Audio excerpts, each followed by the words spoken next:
Hello people from Blue Fire Poker. This is Andressoprano again, ready to torture your ears for the next hour. I was supposed to today do a different video than what I am going to present. But finally I went with what you guys are going to see because I have been receiving quite a few requests to keep going with that series of getting started in MTTs.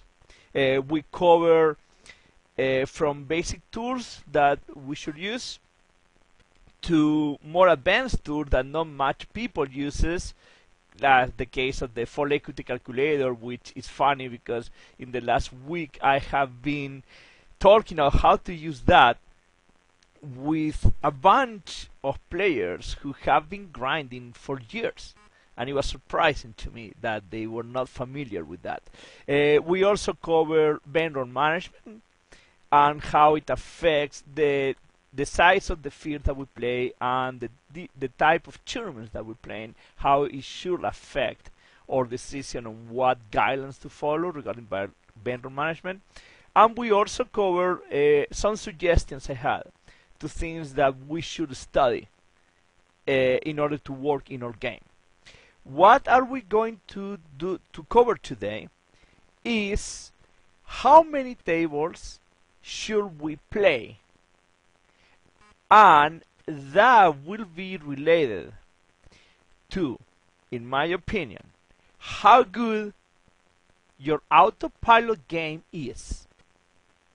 Do you miss a lot of plus EV spots because you are just clicking buttons in your 16, 18, 20 tables, 12, whatever the amount of tables is that makes you start losing spots? Well, if you are missing a lot of spots in your autopilot game when you are playing a lot of tables, you should drop the amount of tables that you play until you incorporate those plays, those moves into your autopilot. And then once they're there, we cover more tables, we play more tables. Also, we're gonna work on recognizing and being honest with ourselves, of course, how good our hand reading skills are. Because if we have very basic hand reading skills and very basic post-flop game, we should not be playing a lot of tables. We should practice, we should improve on that area, and then again put more tables. And last thing, that maybe I'm going to be a little bit picky on this one, is, do you know what you want to happen when you are playing a hand? Or you are just clicking buttons? Well, we're going to see some examples of hands played while we were basically clicking buttons and we had no idea of what we actually wanted to accomplish when we click those buttons. And if we don't know what we're doing, we should not play a lot of tables. So let's get started. I'm going to show examples of each area, and I hope that you guys can get something interesting out of this. These are hands that I have saved from either my students or even hands that I, when I'm railing them, even if they don't play those hands, I see things happening, and then I say, well, what the player in position in this hand could be playing instead of folding, and why he's not playing. And then in many cases I search those players on PokerStars and they're playing like 20 something tables, And like, let's see what he should do if he had a decent hand. So for example, this is we are. First of all, I want to make clear this. In order to incorporate some more moves into your game, we don't need to wait until there's MTTs. We don't need to wait until we are down to 25 big blinds. We can start isolating limpers, 3-betting, and doing a lot of things in the very first hand of a tournament. We don't need to wait. Yes, tight is right, but playing in position and starting to put pressure in our opponents without committing our stacks can be done from the very first hand of a tournament. So this is a hand that actually we're gonna call the player autopiloting, because he is just in 12, 14, 16, 18, 20 tables, clicking buttons and missing spots. We have a limper under the gun. We have a limper on the cutoff. We have a very good looking hand on the button. But since we are in a million tables, we're like, oh, this is a marginal spot. Oh, let it go. Boom, I fall. Why? Why don't you at least try to see the flop? If because there are no MTTs, we are going to miss many opportunities to accumulate chips. We're going to rely on having good hands, having big hands, in order to do so, in order to accumulate chips. And that the only consequence that it has is that our game becomes predictable, because we only get involved, we only raise when we have premium hands. Also, it becomes much more swingy, because since we only play a hand every 2 orbits or more, we have more trouble letting them go. And also what happens is that we are going to get involved in much more races, in much more big flips, because since all ranges are predictable, people only is going to play back at us when they have a rear hand too. So basically you start to rely on the luck factor of the game. And if we all rely on luck, we all are going to make the same amount of money at the end of the game. Here's another example. Look at this. We're on the cutoff. We have close to 30 big blinds. We have a limper under the gun. I'm not showing stats right now. These are just hands that I put in the replayer. But of course, there will be occasions in which we cannot raise this guy because he's playing 5% of hands and he traps when he leans, blah blah. But it's very, very rare when that happens, and people just let hands go that make no sense. Look at here. You're gonna say, oh, I have a marginal ace on the bottom. Why would I want to play? You know why? You want to play it because most of the time people is going to check 4 to you when they don't hit. And since they're out of position, let's see. Oh, I limp with ace 10. Oh, you raise on the button. Okay, I'm gonna call my ace 10 offsuit. Oh, I completely missed the flop. I'm going to check and I'm going to fall. And you made 250, 300 chips. King 10 offsuit on the button. Limp, limp. Why we fall? we're likely to have the best hand. And besides that, we don't need to have the best hand. We have position.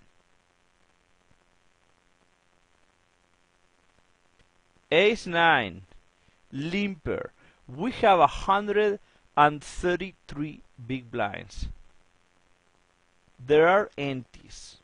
I understand that if we raise, we're going to have to call the player above 865 on the small blind. But our hand is going to play fairly decent against his range, and he's only going to shove, what, 10% of the time? So that means that 90% of the time he's going to fall. Look. Oh, top pair, top kicker for us. Let's see how this hand plays out. Wow, bet. Wow, raise. Wow, they're gonna have aces, a set, and a straight, right? Because people are really good at poker. 9-3, 9-7, pocket sixes.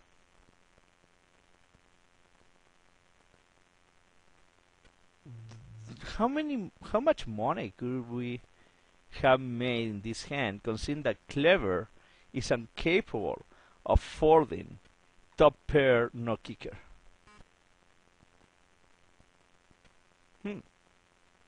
Ace-10, limp.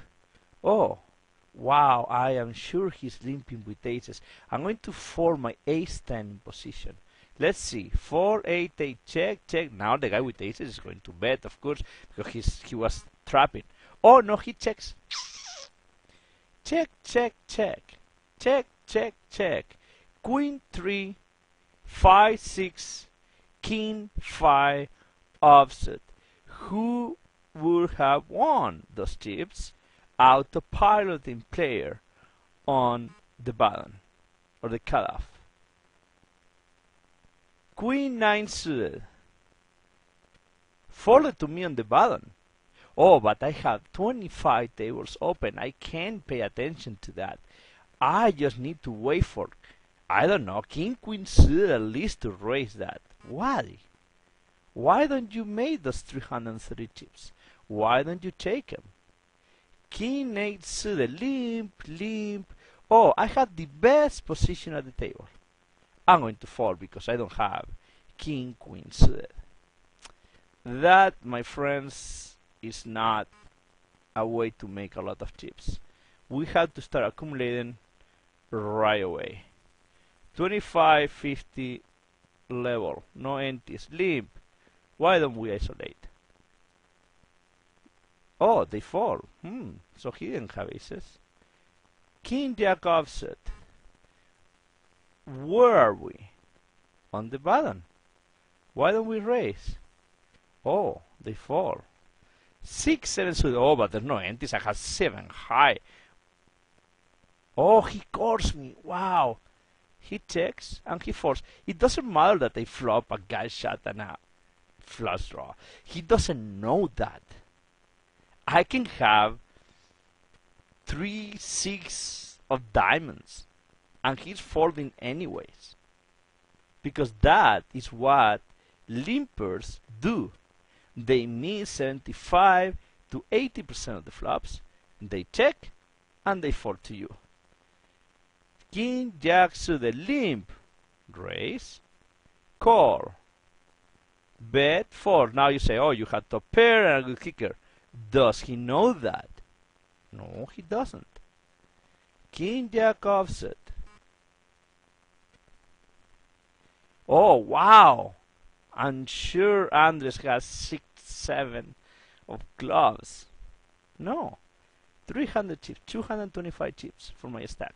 And I am active. And I am not risking my stack. But later on, when I really have a hand, I can get more action. Ace 8 of diamonds on the button. I raise it. He calls. Check, check. He checks again. Wow, I'm sure he's trapping with ace queen of clubs. Let's see, let's try. Oops, no, he wasn't. A high, limp, raise, call, bets, and now wow, he has to have like a set of tens here. Let's try. Let's see what he has. Let's call him. Let's see what he does later. Oh, he checks now. Let's see. Oops. Oh, false. Thank you. 400 chips.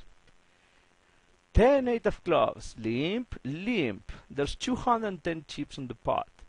Why don't we try to win them? Oh, he calls. Wow, now I had to flop straight. Wow. I completely missed. I better check behind. Why? They check 4. I could keep going for hours with this. Play position. Incorporate these moves, these races, these actions into your autopilot game. Once they are there, you are more than welcome to put 75 tables if you want. And of course you're going to say, well, but my hourly rate, you know what, we're not talking, at least my videos are not, about grinding turbo singles. Okay, this is about MTTs. This is about accumulating chips and being as profitable as you can in these tournaments. Again, if you need hands to win, you're gonna win or lose as much as the next player. Nothing else. Another important concept that we need to work on is about hand reading. It's about how to play post-flop. And I'm going to show, this is a hand that a student of mine sent me not long ago. This is like the second or third hand in a $50 MTT on PokerStars. He decides to call a raise with 4 high, 3-4 suited in position. I'm not going to enter into how good or bad this is. I prefer to do this if I know Wesley AP266 and Peter HH. If I know how they play, if I know that one of these two guys is going to stack off with another pair if I flop a monster, I'm going to play this hand. If I know nothing about them, I'm basically just throwing chips in there and see what happens. But also, if my post-flop game is not optimal, I am going to need to hit really hard here. Otherwise, since I cannot range people correctly, and I cannot represent hands in a correct way, I will be losing money with this call. Let's see, the flop comes 3-4-5, so actually we have a fairly decent hand now, which is most likely to be the best hand at the moment. So we have a check, and a bet. And we decide to raise here, which I believe is perfectly fine. There's many draws out there. We are likely to have the best hand. We have position. We can see what happens after a raise. Is W freak CC counts over the top and somebody else does, blah, blah. We can very easily let go or button 2. But also if we just get called, what we can do now is to narrow Peter's range. And that is exactly what I did on PokerStars, and I had the calculations made on here. Let's see what Peter can have. He can have, let's look at the flop again. Excuse me. The flop is 3-4-5 with 2 spades. Peter can have ace-4 spades. Unlikely, because if he had ace-4 spades, I doubt he's just calling here. Most people, and I hate making generalizations, making assumptions on how people plays until I have the information. But we can say that it will be really hard for him to just call there with second pair, top kicker, gut shot, pair, straight flush draw, blah blah blah blah. He can have ace-5 suited. He can have ace-6 suited. Again, unlikely that is a space, because he probably would come over the top, but let's leave it there. He can have ace-7 to ace-jack space. We can put ace-queen there or ace-king, but again, those are hands that are more likely. People in general feels more confident getting more action with those hands. And he can have quite a few combos of space. I don't know, I could have put here 10-jack space, I don't know why I didn't. There's quite a few combos of 10-jack space, 9-10 space, a9 space, and he can have overpairs to the board. He can have 6s to 10s. Correct? Now, you'll say, why he doesn't have 3s, 4s, or 5s? Think about it. Are you just calling with a set on that board? I would say that is very unlikely. So that is Peter's range. And what is our range when we raise this board? Forget that you had 3-4. What are the hands that you can have? What about if you have ace-2 suited? Would you raise here? Most likely. Maybe you decide to raise with ace-5 with top pair top kicker. That would be like the very bottom of your raising range. But maybe you do. You can have 3s, you can have 4s, you can have 5s, you can have flop straight, 6-7. You can have 5-6 and decide to go with your top pair and open the straight draw. And of course, yes, you can have 6s, 7s, 8s, 9s, or 10s. Okay? So let's see how our range plays against Peter's range. We are 59% favorites to win the hand. Alright? Range versus range. Let's see what happens on the turn. Oh, wow, now my hand got counterfeited. Now I have to, that is the worst card in the deck. Are you sure? Peter checks. Let's go back to your ranges. Let's put the 5 of hearts in here on the board. And remember, we have all these hands. What would you do now with ace deuce, ace 5, 5, 6, 3s, 4, 5s, 6, 7 suited? And of course, you can still have those overpairs. And remember, Peter's range remains the same so far, and he has not bet. Let's evaluate our range. Now we are 68% favorites. Range versus range.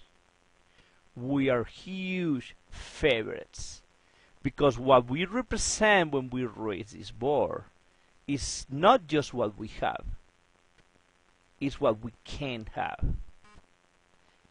And now the problem is this: when you check this hand, because you are only looking at your cards,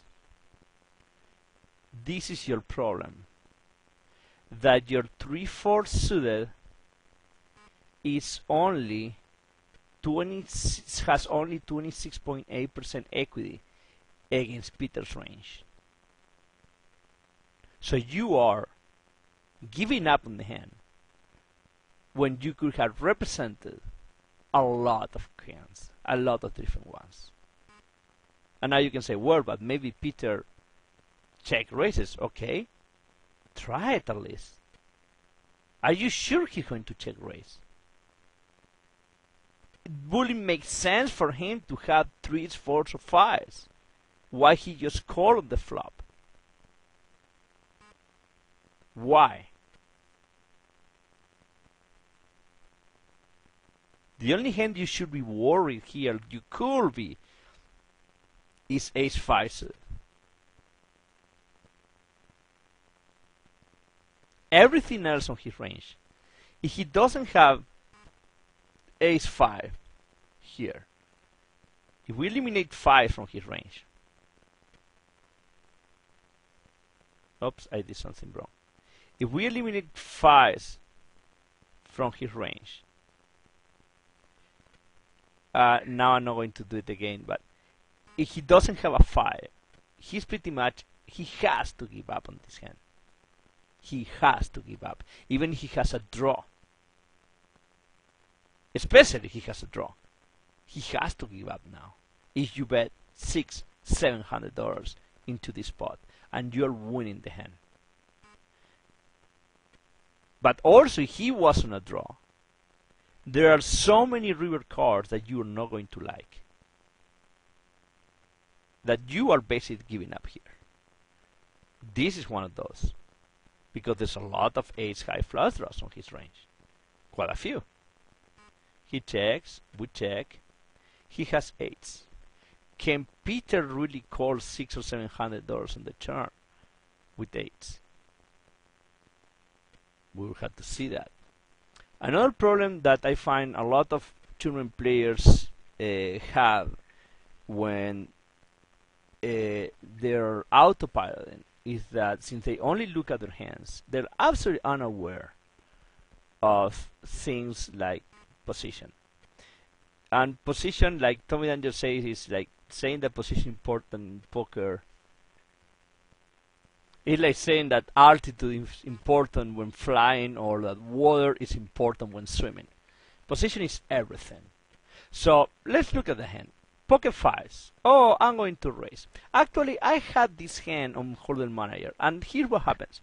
Player Stazzi, player Latin Honk, and player Pin Flies. They were running something close to a 30% BPMP, which means that 30% of the hands, they were playing them. Calling races, limping, etc. And you had 3 of them. Between the 3 of them combined, you have 90% of the time one of them calling you in position. And look at your stack. You have barely 30 big blinds. So you're basically, when you make this raise, you are set mining pre-flop. But the problem is that to set mine, you should need close to 20 to 1 implied odds. Here you barely have 11. What you're gonna do, you also face a re-raise. Are you trying to steal under the gun in a table with 3 players that see 30% of hands? Oh, they folded, but now we have a short stack, and you say, oh, well, yes, it's plus CB to get involved in a race against somebody with 6.5 big blinds or 7 big blinds.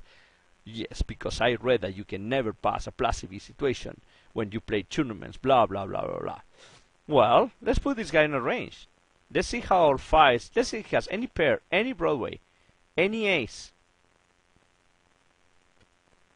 I doubt that he has like any ace, because we're racing on the gun. But it doesn't matter. Let's see how our 5s do against that range.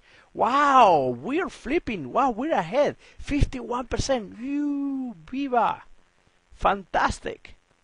So now you're saying that you're willing to put 25% of your stack on a race because you decided to get involved in a hand under the gun with 8 people left to act. Congratulations. Oh, I mean, he has aces, that is irrelevant, okay? I mean, I'm not being resource oriented. I don't care if he has aces or if he has 9, 10 of hearts. You are doing this, and at the same time, this is from the same tournament that I'm going to show you a hand, which is this one. The same tournament. Actually, you can recognize the players. Stazzi, Latin Hung, Pin Flies, and the guy who doubled up with us, Lucas Anaya. Alright, this is the same tournament. And look what happens here. Here, when we have pocket fives, there are 650 chips in the pot. And we have 2, 4, 6, 7 players left yet to act. Here, we have 8 and suited on the cutoff. And we have a limper. A limper who was playing 30% of hands. And we fall. So no, I'm not gonna say that playing pocket fives is awful. I personally don't play pocket fives in this table under the gun with 3 people who flats a lot and a short stack there. But if I do play pocket fives there, I swear for God I'm going to play this hand here for a race. And what's gonna happen is that the limper is gonna call me. Let's see how the limper plays this hand. Check, check. Oh, I'm sure he was dropping. Check. No, he was not. Turn. Check, check, check. What is he limping with?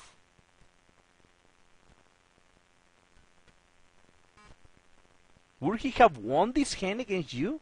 No. Maybe sometimes he will.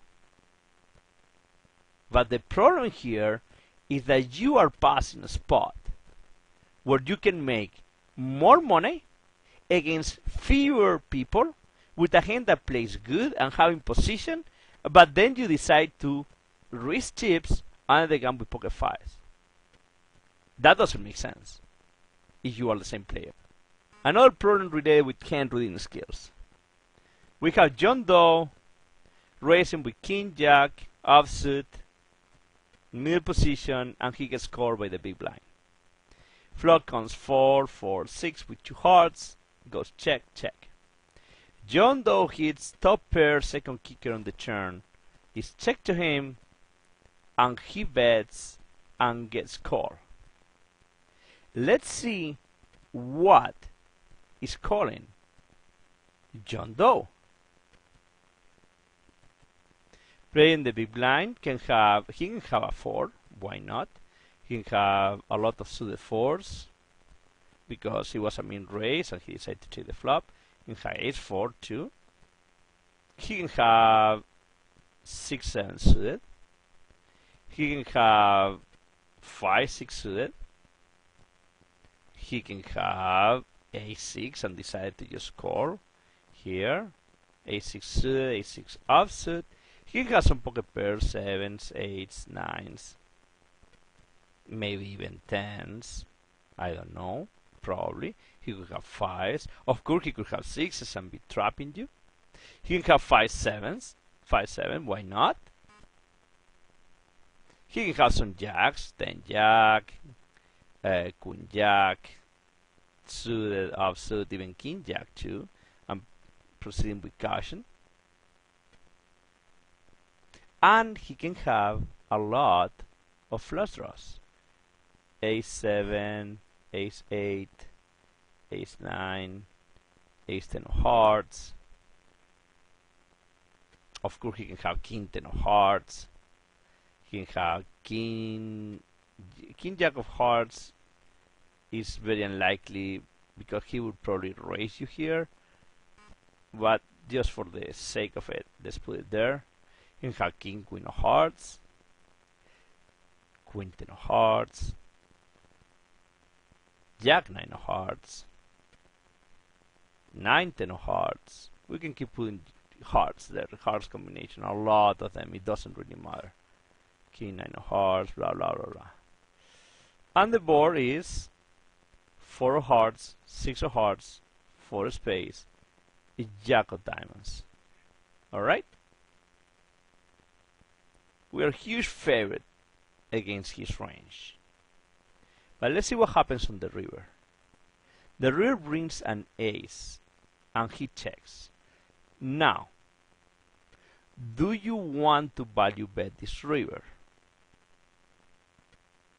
And if you do, how much do you want to value bet this river? Try to make sense of the hand. If he has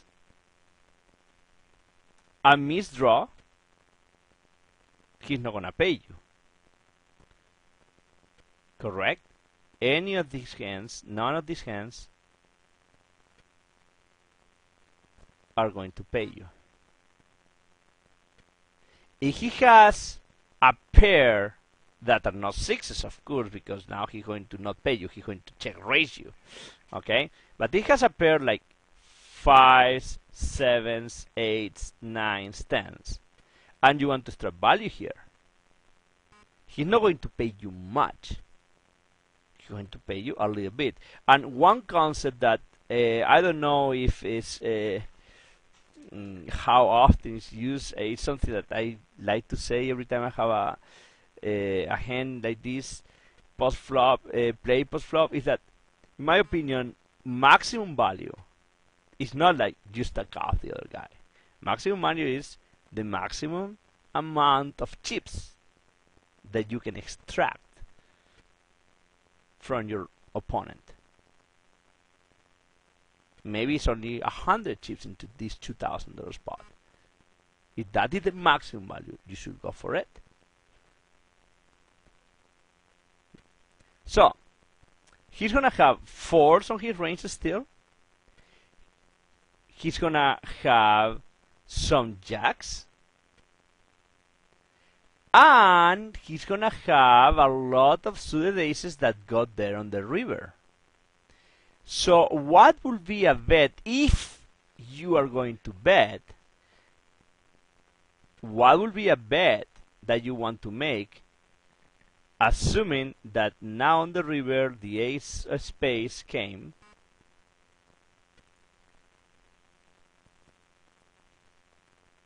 the ace of spades came on the river, and now you are close. I mean, you're still favoriting his entire range, but there are a lot of hands on his range that cannot call even $100, because Queen Ten of Hearts cannot call anything. So all the hands that he can call, how much, and be behind how much he can call. Well, John Doe decides to bet $1,200. I don't think that Pocket 7 is gonna call $1,200 here, because play on the big blind is now going to be concerned not just about the jack, but also about the ace. We're not falling for this amount another jack, because that would be a chop. If we wanted to fold a jack here, we would have to bet a lot more. We're not going to fold an ace, because an ace is also chopping against almost every other ace except a jack, ace, queen, ace, king.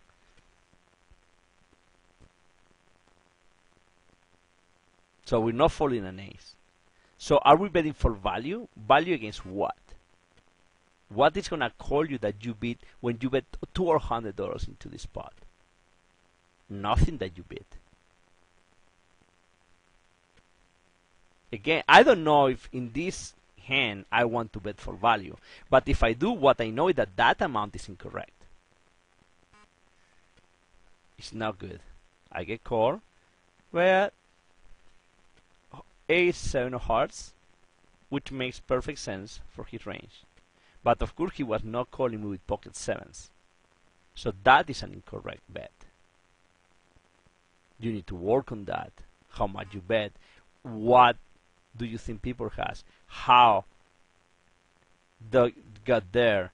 What are the hands that got there on the river? In order to know what the correct amount to bet is. Another example of John Doe just looking at his cards and not recognizing how people plays. We have a limper. John Doe raises, as he should, with pocket aces. He gets called. He flops top set. There's a club draw, and there's a possible straight draw there. And billion leads.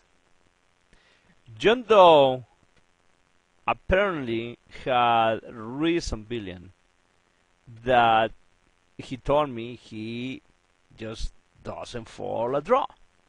So he decides to price the draw, which is good. I agree with that. Okay, billion calls. Churn is a complete blank. Fantastic for us. Billion again bets 1,000 into a $12,000 spot. Since John Doe thinks that Billion never force draws, he starts to charge it again, and Billion calls.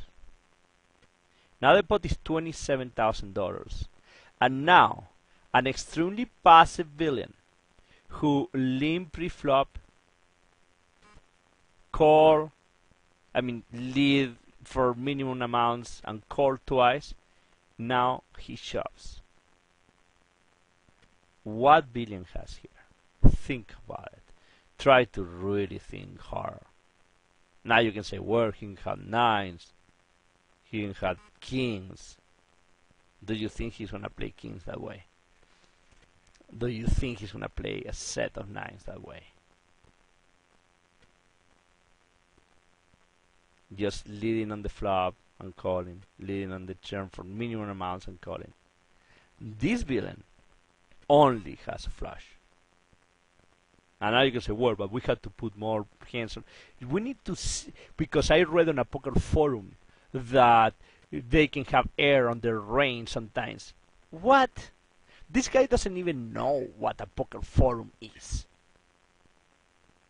This guy is looking at his hand. And now he shoves because he has it.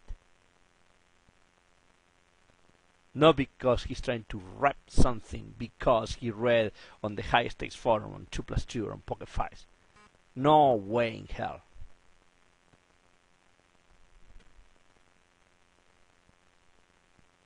Stop leveling yourself. If you made this call, you're leveling yourself.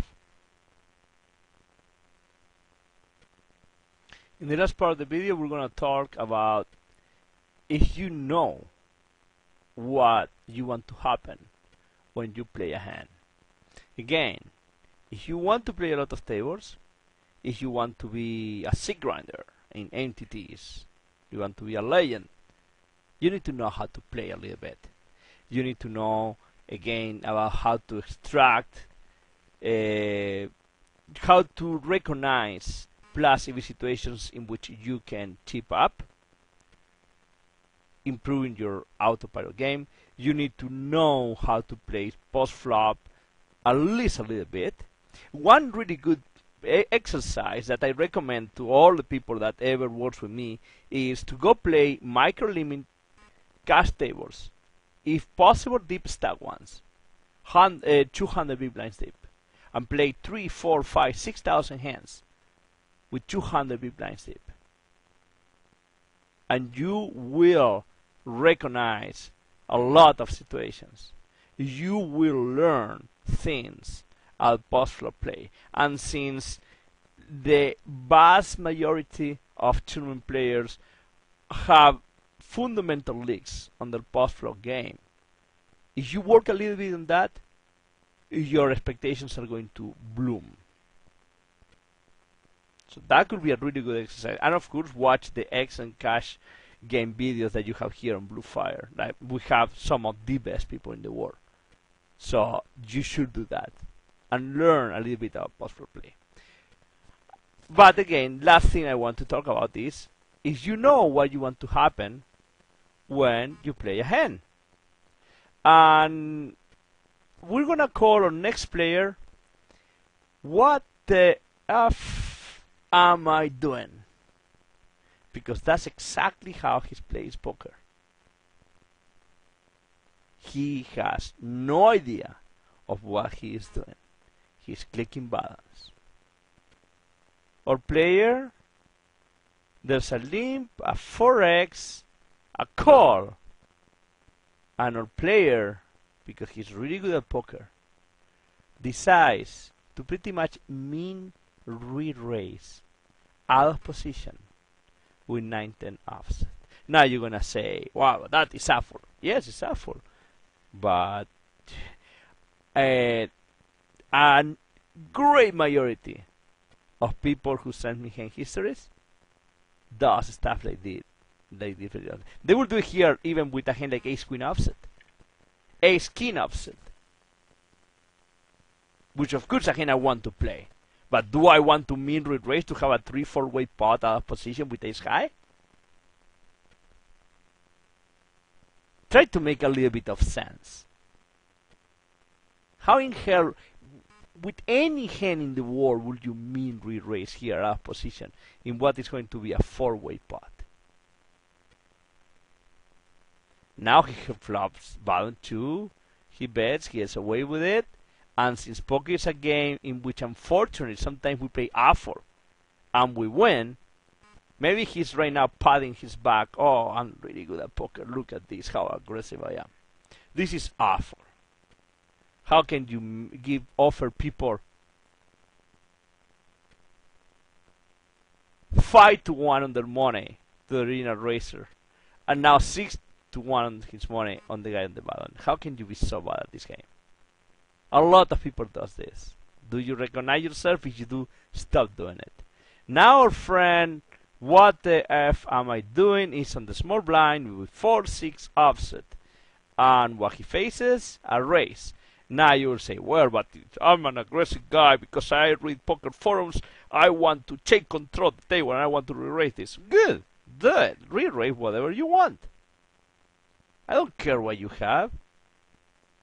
Don't mean re-raise because you're gonna see a flop out of position, and then you guys complain, oh, people at low stakes, well, this is like a $50 tournament, but people never fold, people don't respect my raises. Well, if they don't fold, A, don't re-raise out of position with 6 high, or B, find an amount that makes sense. Find an amount that he can fold. How is he ever going to fold if you're giving him over 4.5-1 of his money?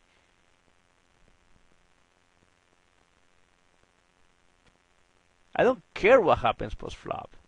This is not what we were doing when we were on the button, because we have position. This is retarded. Oh!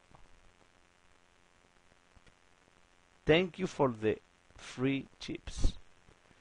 Now, our friend, what the F am I doing is in the big blind with 10 high. And somebody with 25 big blinds, 26 raises. Somebody with 13 flats. What is our friend going to do? You will say, well, if I want to take this pot, I'm going to make it an amount that they cannot flat me. Well, first of all, I don't know how smart, unless you have a very strong read, I don't know how smart it is to get involved in this hand with for a 3-bet, considering that Eagle 7791 only has 11 big blinds behind, and he's gonna have huge odds once you made the 3-bet. So you have to have a very, very, very specific read in order to make a profitable 3-bet here. Now, what you cannot do, and if you do it, you deserve to lose every single hand of poker you play for the rest of your life, is to click it back here, to make it not even a 2x. Now you decide to give per jam 10, 12, almost 6-1 on his money. And now Eagle has almost 7-1 on his money. What are you thinking? These are not hands that I'm making up. I made up the names because I don't want to embarrass anybody putting the real names here. But I see this every day. Every day. Oh, I'm gonna bet now. Oh, I'm gonna bet 13,000. So Eagle has, when he shoves, I had to call him because I'm gonna get like 7,500 to 1 on my money with 10 high, and maybe I have a runner diamond coming for me.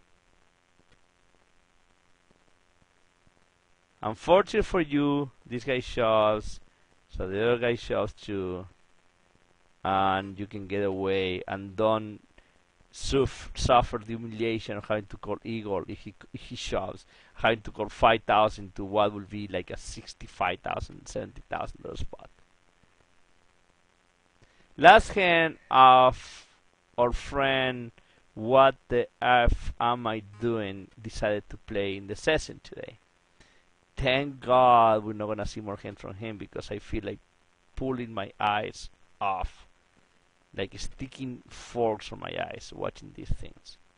So we have a mean raise from a player with close to 45 big blinds. Right now we are getting 3-1 direct odds, and we have 25-1 implied odds to send mine. Now you can say, hey, I have a pair. Nobody runs my table because I read poker forums, I watch poker videos, I'm an aggressive guy, I need to take control of the table. Alright, do it. But don't give the guy 3-1 on his money when he is deep enough to flat you with anything. Now you say, no, I have a read on this guy, he never calls 3 bets. I would say, good. But now you say, no, he always 4 bets or folds. I would say, well, if he 4 bets, I had to fall, of course, but also I miss the potential value of flopping a set against this guy. But it's okay, we can 3-bet here. That's not the point.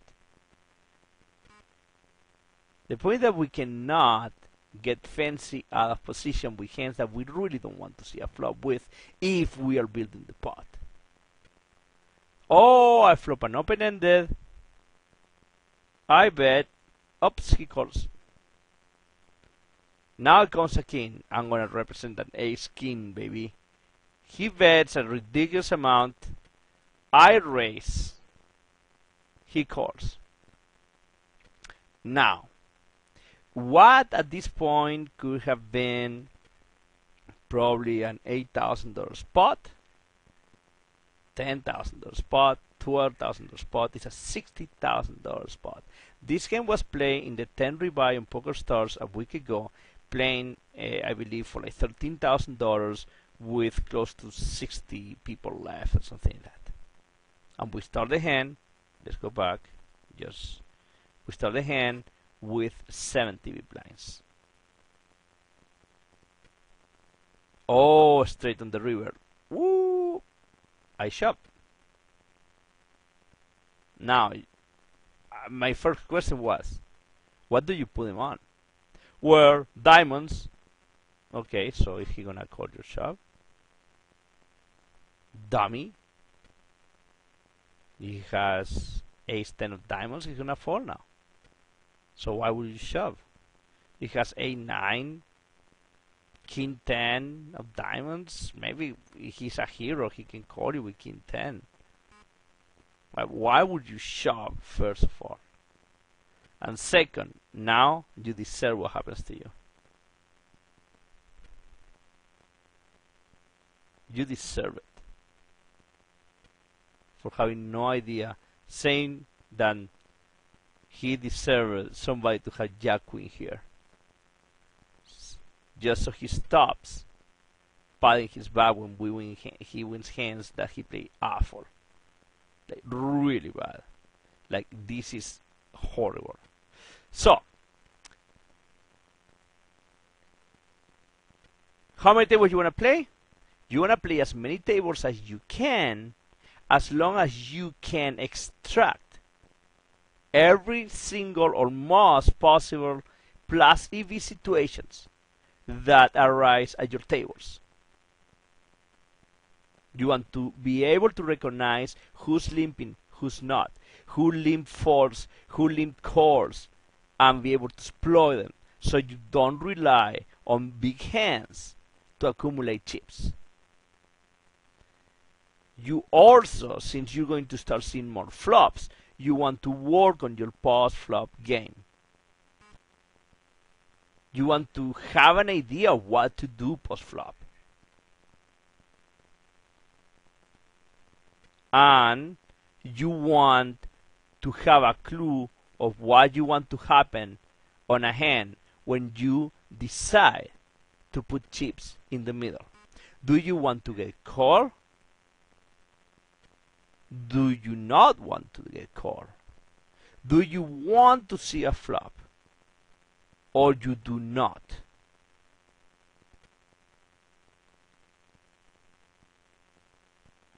Think about that.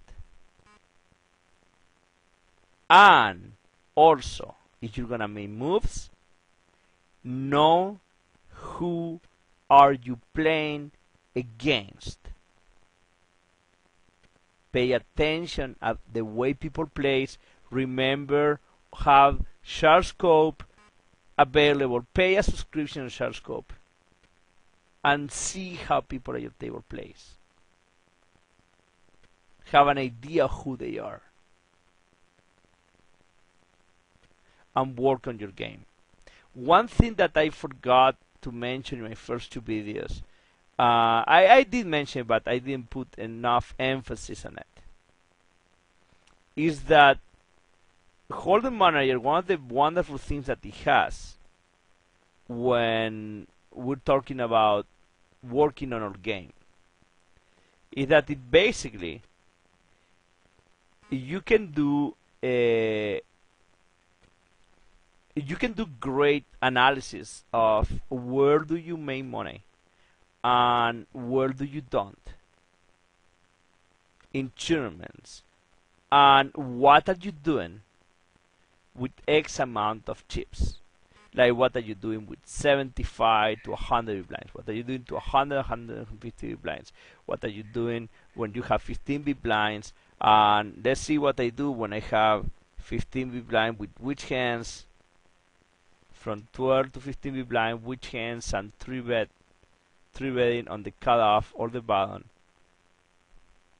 which are like almost any pair, all the suited Broadways, most aces. Now the sample size I have here, I think I mentioned that before, it's not that big because I lost all my database from 2010 and before that. So I only have like 2-3 months worth of hands.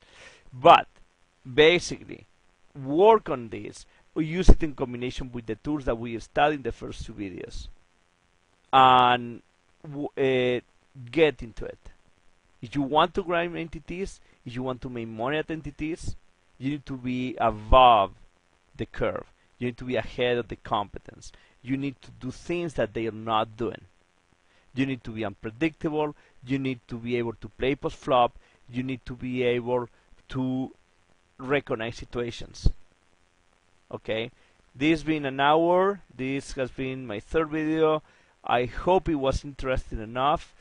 Again, if you guys have any questions, any suggestion, anything you want to talk about, post it on the thread that is going to come with the video. I hope you like it. This was Andres Pereira, aka Andressoprano, for Blue Fire Poker. Thank you very much. See you soon.